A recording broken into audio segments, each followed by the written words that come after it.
जय हिंद स्टूडेंट्स।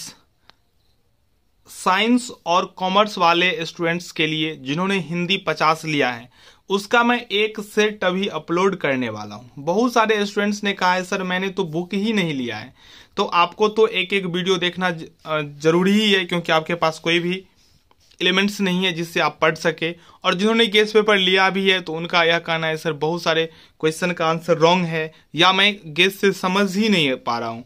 ठीक है, तो मेरे पास अवेलेबल बुक नहीं था जो हिंदी 50 का, ताकि आप लोगों को मैं फटाफट आंसर दे सकूं वीडियो बना के। जैसे ही मेरे पास अवेलेबल हो रहा है मैं आपको वीडियो दे रहा हूं। हो सकता है तो हैंड रिटेन मैं हाथ से लिख के ही 50-60 क्वेश्चन आप लोगों को दे दूं और उसी 50-60 में से 50 क्वेश्चन आएंगे। ठीक है, क्योंकि बहुत ज़्यादा क्वेश्चन नहीं है और यहाँ पे मैं आपको समझा के एक एक क्वेश्चन को बता रहा हूँ ताकि आपका एग्जाम अच्छा हो। रश्मि रथी किनकी रचना है, तो आप ध्यान से सुन लीजिए। रश्मि रथी रामधारी सिंह दिनकर का रचना है। इसमें 7 सर्ग है। यह जो रचना है 7 सर्गों में विभाजित है। जिन स्टूडेंट्स ने महाभारत देखा होगा आप निश्चिंत रहें, आपका एग्जाम बहुत ही अच्छा होने वाला है। ठीक है, क्योंकि महाभारत से ही ये कॉपी करके लिखे हैं, महाभारत के बारे में ही लिखे हैं। इन्होंने कर्ण के बारे में लिखे हैं। रश्मि रथी में कर्ण का ही चरित्र चित्रण किया गया है। किसी का अगर चर्चा किया गया है तो कर्ण के लिए किया गया। इसमें कर्ण को बहुत बड़ा योद्धा दर्शाया गया है। रश्मि रथी में रामधारी सिंह दिनकर के द्वारा कर्ण को एक महान योद्धा बताया गया है। यानी कि अर्जुन को सब जानते हैं महान योद्धा के रूप में, लेकिन रश्मि रथी के अकॉर्डिंग सबसे महान योद्धा अगर आपसे पूछे तो आप कर्ण का नाम टिक लगाइएगा, क्योंकि कर्ण को ही इन्होंने माना सबसे महान योद्धा। तो 7 सर्गों में बटा हुआ है, सभी सर्ग में अलग अलग घटना घटित हुआ था। तो अगर आप और महाभारत देखे हैं तो निश्चित रूप से आपका बहुत सारा आंसर सही होगा, लेकिन जो नहीं देखे हैं तो महाभारत देखना प्रारंभ मत कर देना क्योंकि महाभारत बहुत लंबा है। ठीक है, चलिए तो मैं आपको फटाफट सही आंसर बता देता हूँ। रश्मि रथी रामधारी सिंह दिनकर का रचना है। दूसरा प्रश्न है रश्मि रथी के प्रथम सर्ग का आरंभ है। तो रश्मि रथी का जो प्रथम सर्ग का आरंभ है ना वो जय हो से प्रारंभ है। ठीक है। तीसरा प्रश्न रश्मि रथी शब्द का प्रयोग हुआ है, तो मैं आपको पहले ही बता चुका हूं कर्ण के लिए। तो कर्ण समझ लीजिए। अगर आपको पूछा जाए तो रश्मि रथी का जो सबसे वीर था तो आपको किसी का नाम नहीं बोलना है, कर्ण का नाम लिख देना है। चौथा प्रश्न कर्ण से कवच कुंडल किसने मांग लिया। तो जो महाभारत देखा होगा उन्हें पता है इंद्र ने कवच कुंडल कर्ण से मांग लिया। जब तक इंद्र कवच कुंडल नहीं लेते तो कर्ण का वध नहीं होता। कर्ण सूर्य पुत्र थे, ठीक है ना, सूर्य पुत्र थे और ये कवच कुंडल लेकर ही जन्म लिए थे। तो इंद्र ने मांग लिया। कर्ण से बड़ा कोई दानी नहीं हो सकता है, क्योंकि उन्हें पता था जो हम कवच कुंडल दे देंगे तो हमारा मौत हो जाएगा। फिर भी मांगने पर कर्ण ने उन्हें दे दिया। 5वां प्रश्न तुम 5 बेटों की मां बनी रहोगी, किसने कहा। यह कथन कर्ण का है। जब युद्ध प्रारंभ हुआ तो उससे पहले भगवान कृष्ण ने कुंती को, जो पांडव की पत्नी थी, उनको भेजा कर्ण के पास, जो बहुत बड़ा दानी है, आप उनसे कुछ मांग लीजिए जाके। तो उन्होंने मांगा तो उनको मिला क्या, तो तुम 5 बेटों की मां हो और तुम यह बनी रहोगी। हम 4 को नहीं मारेंगे। पांडव जो 5 थे, युधिष्ठिर, भीम, अर्जुन, नकुल और सहदेव 5, तो मैं 4 को नहीं मारूंगा। यानी कि अर्जुन को छोड़कर किसी को मैं नहीं मारूंगा, मैं सिर्फ और सिर्फ अर्जुन को मारूंगा। तो अर्जुन अगर मर गया तो 4 भाई इधर और 1 मैं, 5 पांडव हो जाएगा। अगर मैं ही मर गया तो 5 आपके पास है ही। तो यह कथन कर्ण ने कहा कुंती को। ठीक है। 6वां प्रश्न कर्ण के गुरु कौन थे। तो कर्ण के गुरु थे परशुराम। कर्ण के गुरु कौन थे, परशुराम। और भीष्म पितामह के भी गुरु थे परशुराम, लेकिन पांडव के गुरु थे द्रोणाचार्य। कर्ण को अपने गुरु परशुराम से श्राप मिला था, जो जब तुम अपने जीवन का सबसे अहम युद्ध लड़ोगे तो यह विद्या तुम्हें काम नहीं देगी। गुरु का जो आशीर्वाद होता है वो बहुत काम करता है, उसी प्रकार गुरु का श्राप भी काम करता है। तो परशुराम ने कर्ण को श्राप दे दिया था। ठीक है। चलिए 7वां प्रश्न, हाँ हाँ दुर्योधन बांध मुझे, किसका कथन है? तो यह कृष्ण ने कहा। जब शांति दूत बनकर कृष्ण पहुंचे थे, जो युद्ध को अभी भी समय है, युद्ध टाल दीजिए, तब दुर्योधन गुस्से में आके बोल दिया जो बांध दो इस ग्वाले को बांध दो। तब कृष्ण ने कहा हाँ हाँ दुर्योधन बांध मुझे। तो कृष्ण का यह स्टेटमेंट है।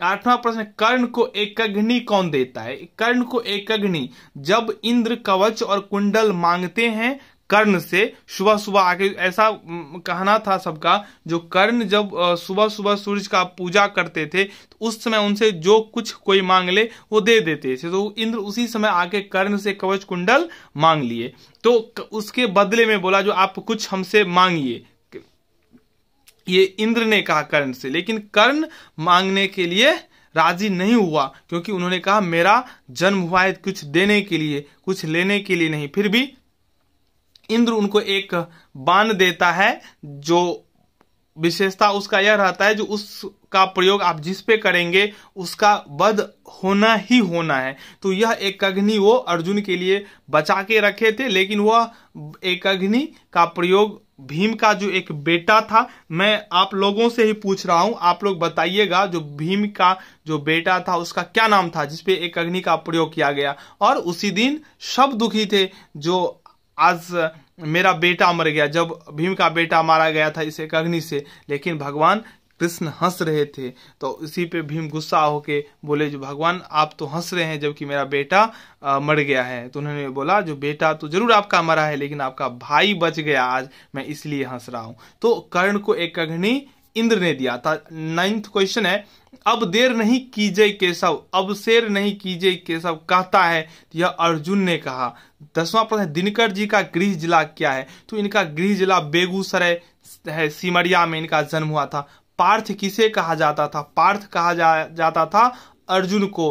कर्ण को किसने श्राप दे दिया? तो मैंने आपको पहले ही बता दिया, परशुराम जी ने।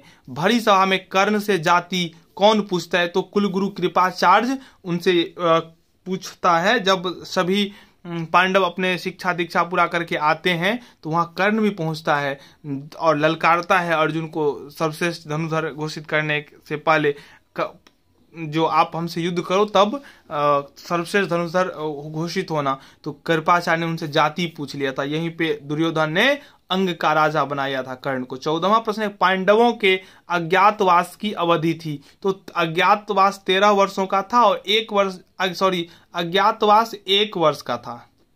अज्ञातवास 1 वर्ष का था। देखिए ये ऑप्शन देखिए यहाँ पे सी दे दिया 13 वर्ष का, नहीं 12 वर्ष का वनवास था और 1 वर्ष का अज्ञातवास था। ठीक है, तो अज्ञातवास की अवधि पूछ रहा है, तो अज्ञातवास 1 वर्ष का था और इस 1 वर्ष में अगर पता चल जाता, विभेद खुल जाता, तो फिर से 12 वर्ष का वनवास और 1 वर्ष का अज्ञातवास होता।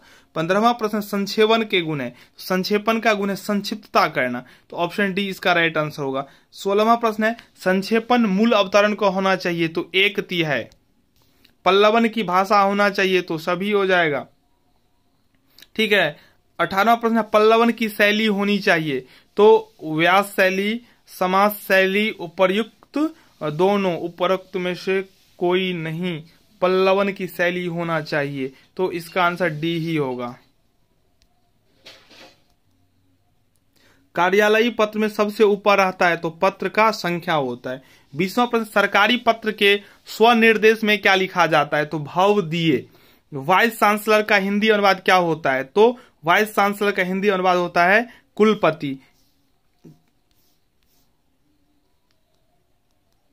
22वां प्रश्न है, विश्वविद्यालय के रजिस्ट्रार का हिंदी अनुवाद होता है? तो विश्वविद्यालय के रजिस्ट्रार का हिंदी अनुवाद होता है कुल सचिव। ठीक है। चलिए 23वां प्रश्न है, अनुवाद के प्रकार हैं? तो अनुवाद का प्रकार में शब्दानुवाद, भावानुवाद और छायानुवाद होता है, तो डी हो जाएगा इसका।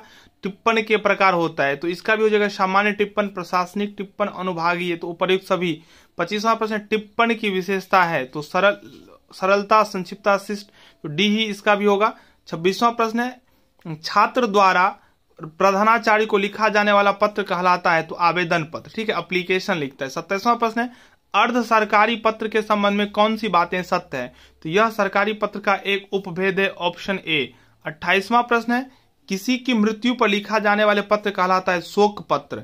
29वां प्रश्न, अनुवाद की उपयोगिता है, तो साहित्य अध्ययन में, राष्ट्रीय एकता में, सब हो जाएगा इसका आंसर। 30वां प्रश्न, मित्र को लिखे जाने वाले पत्र में संबोधन होता है, तो पूज्यवर मित्र तो हो नहीं सकता है, मित्र को कोई भी पूज्य नहीं होता है, ठीक है, तो प्रिय मित्र होगा इसका। 31वां प्रश्न है, समाचार पत्र को लिखा जाने वाला पत्र संबोधित रहता है, तो समाचार पत्र को लिखा जाने वाला जो पत्र होता है वो संपादक के नाम होता है। 32वां प्रश्न, पल्लवन मूल कथन का होता है, तो दुगुना आधा यथावत, तो इसका डी हो जाएगा आंसर। 33वां प्रश्न, आपका दर्शन हुआ का शुद्ध रूप है आपके दर्शन हुए, सी होगा राइट आंसर, ठीक। ग्रामर से भी कुछ क्वेश्चन रहता है। आपका भवदीय की जगह उचित है, आपका भवदीय दोनों में से कोई नहीं, इसका आपका भवदीय की जगह उचित है, आपका दे सकते हैं आप। 35वां प्रश्न है, नग शब्द का अर्थ है, नग, नगीना, पर्वत, उपर्युक्त दोनों, तो पर्वत होगा, ठीक है। 36वां प्रश्न, वर्ण शब्द का अर्थ है, तो वर्ण शब्द का अर्थ अक्षर भी होता है, रंग भी होता है, जाति भी होता है, तो उपर्युक्त सभी इसका सही होगा। 37वां प्रश्न, जिसकी सीमा न हो, तो असीमित होता है या असीम, जो भी बोले, ऑप्शन बी। 38वां, जो स्त्री कविता रचती हो, कवयित्री होता है, ठीक है, ऑप्शन ए। ये ध्यान रखिएगा, ये और ये, तो ये आपको टिक करना है। 39वां प्रश्न है, चार चांद लगना, चार चांद, तो चार चांद ये सब जो होगा वो आंसर होगा ही नहीं। चार चांद मतलब तो और सुंदर लगना।